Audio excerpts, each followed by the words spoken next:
Hello, welcome to another video. As you can tell from the title and thumbnail, today I am bringing you my top 10 middle grade TBR. I have done a video of my top 10 current middle grades that I have already read and love, but I want to highlight today 10 middle grades that I have not yet read, but that I think I'm gonna love, because I said in that video that I expect my top 10 TBR to change. I wouldn't want it to stay the same because you always want to read and discover new books that you think you're going to love. So today I am going to highlight 10 books that I want to read, hence TBR, that I think I am also going to love. So that's the point of this. Let's just get on with it.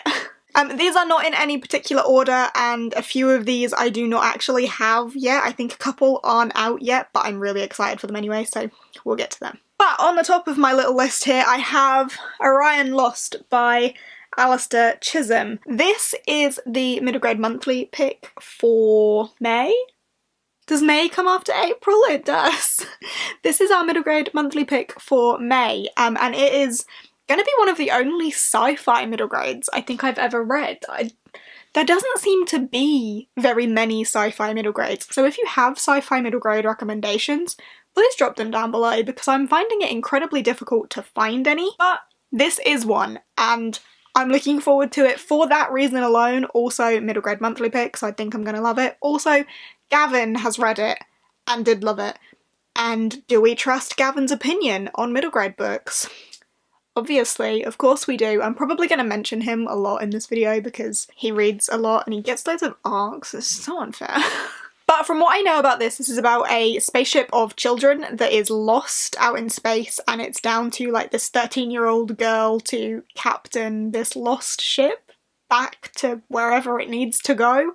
I don't know anything more than that. They're a million miles from home and someone is lying to them. Oh, is someone lying to them? There's space pirates, mysterious aliens, and an artificial intelligence that she doesn't know if she can trust.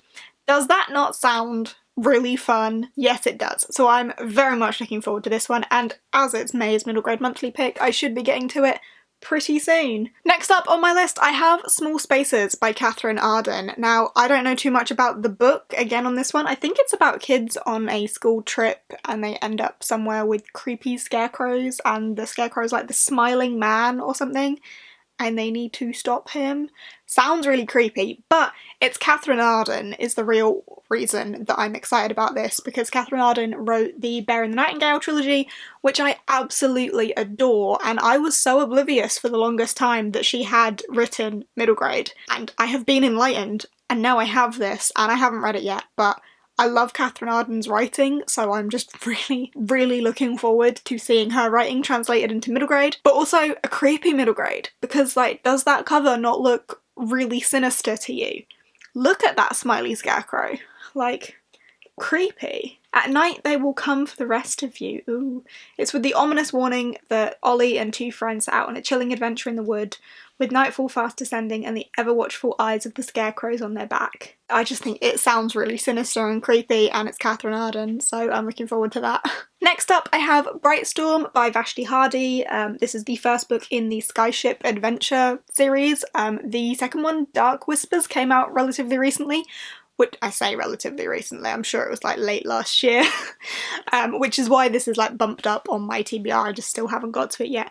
But this just sounds amazing, and Vashti Hardy as a middle grade author is so well loved, and I'm really disappointed that I haven't read any of her stuff yet, so I need to get on that.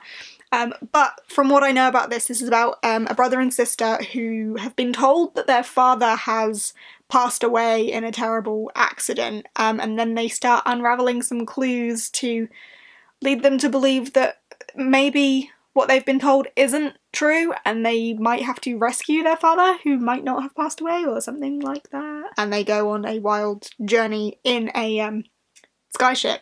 But I haven't read this, so I don't know if that's accurate at all. But ready for an adventure is the tagline on the back, and you know I am. And, two kids going on an adventure for a lost parent is just great fun for a middle grade. It's a good recipe for an adventurous middle grade. So I'm really looking forward to this, and as I say, I have not read any Vashti Harder yet, and I really need to, so please, can I get on this one soon? Next up, I have The Star Spun Web by Sinead O'Hart. The main reason I'm excited for this is because it's by Sinead O'Hart, and if you watched my other video, you'll know that Eye of the North by Sinead O'Hart is one of my top 10 favourites, so I anticipate that her other book would also be pretty high up there, because I like her writing, and I liked the humour in it, but also how like risk was real, tension was real. I just thought it was really, really well done. So I'm hoping this one is as well. This is about a young orphan called Tess. She's an orphan. She's in an orphanage, and a wealthy man claiming to be a relative of hers shows an interest in her and wants to adopt her and take her away to live with him. So she starts a new life with this supposed relative of hers, taking nothing but her pet tarantula with her and a strange device that she was, like, abandoned with. And of course it turns out that this relative is maybe not all sunshine and rainbows, and there could be a dangerous plan at work, and Tess is in the middle of all that and has to, like, put a stop to it. I'm looking forward to it, because, as I say, Sinead O'Hart's writing is something that I enjoy. I liked her other book, and I anticipate liking this one as well, so fingers crossed. Next up on this list is A Darkness of Dragons by S.A. Patrick. This has dragons in it. That is the main reason for the excitement on this one. Dragons. Who doesn't like dragons? Also, it's a middle grade that I feel like I've had on my shelf for a little while and haven't got to, so really should be getting to.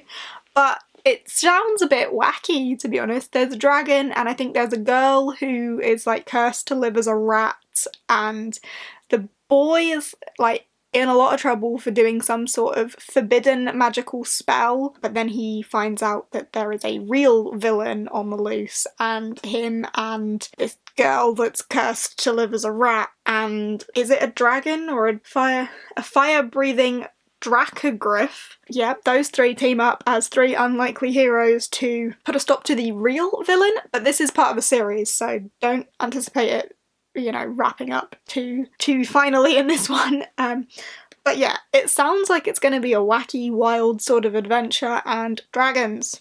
Dragons, forbidden magic, spells. Sounds like it's got all the ingredients to be a fun time to me. Next up, we have Ember and the Ice Dragons by Heather Fawcett, and I am really disappointed in myself for not having read this already, because it's Heather Fawcett, and I love her Even the Darkest Stars duology. Love it so much. She is one of my favourite polar fantasy authors, and this is a polar fantasy middle grade that she has written that I absolutely think I'm going to adore. So this book is about Ember, who is a dragon who has been forced to live in a little girl's body, I think to protect her, like her magician father figure put her in a little girl's body, but she has the tendency to burst into flames. So they send her to be with the ice dragons, where that could not be so much of a problem. Don't know too much more about it, but it looks adorable. I just think it's going to be adorable, and Heather Fawcett polar fantasy, it's a good mix to me. So yeah, really looking forward to this one, and gutted I haven't already read it, to be honest. Next up, I have The Extremely Inconvenient Adventures of Bronte Metalstone. This was entirely a cover by because it's illustrated by Carl James Mountford, and we all know that I love his illustrations on books. But it does sound like a really fun time, and I think Extremely Inconvenient Adventures sums it up pretty well. So Bronte Metalstone lives with her aunt. She's never really known her parents. They kind of abandoned her when she was little, and she's lived a perfectly happy life with her aunt. So when she receives a telegram to tell her that her parents have died, she's not really that bothered until they're diving into her parents' will, and there are some very strict instructions on something that Bronte must do, otherwise terrible things will happen. Those instructions are to deliver treasure to all of her aunts and uncles across the kingdoms, and her aunts and uncles are all wild things like dragon tamers and pirates and all sorts of wacky things. So Bronte has to go on this adventure to deliver the treasure to fulfill the wishes of her parents' will, but is there more to this than just delivering presents? Sounds like it's going to be wild, just a bit weird. So I'm looking forward to that, and the cover is absolutely gorgeous, so there's that too.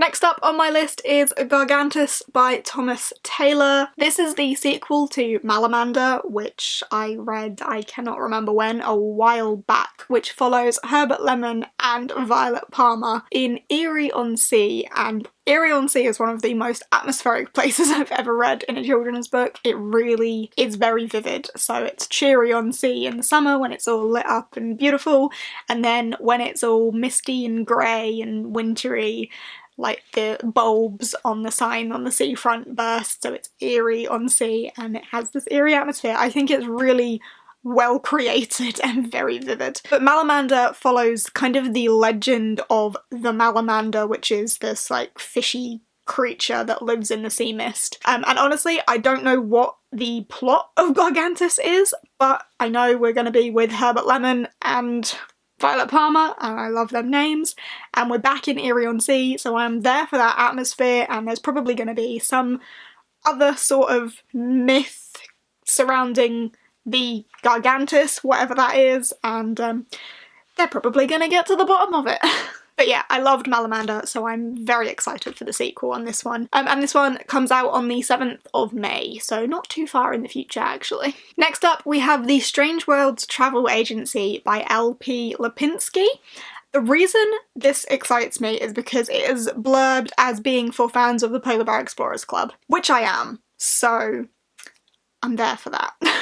Also, it just sounds like a really fun time. It's about a young girl who finds the Strange World Travel Agency, and she finds that there are loads of suitcases and each one is like a portal to a different world, and all you have to do to get there is jump through the suitcase. And while she's discovering all of this, she discovers the Strange Worlds Magical Society. So there's some sort of secret magical society in these suitcases, and of course something is wrong, there is peril, and she gets wrapped up in that. This one actually comes out on the 30th of April, which is very soon, so I'm eager to get my hands on this one and read it soon, because it just sounds like a real fun time. And last but not least, we have Wonderscape by Jennifer Bell. I'm mainly excited for this one because I've seen Gavin raving about it. He read it recently and loved it, and I'm just really excited to read it myself. It's pitched as like Jumanji meets Ready Player One.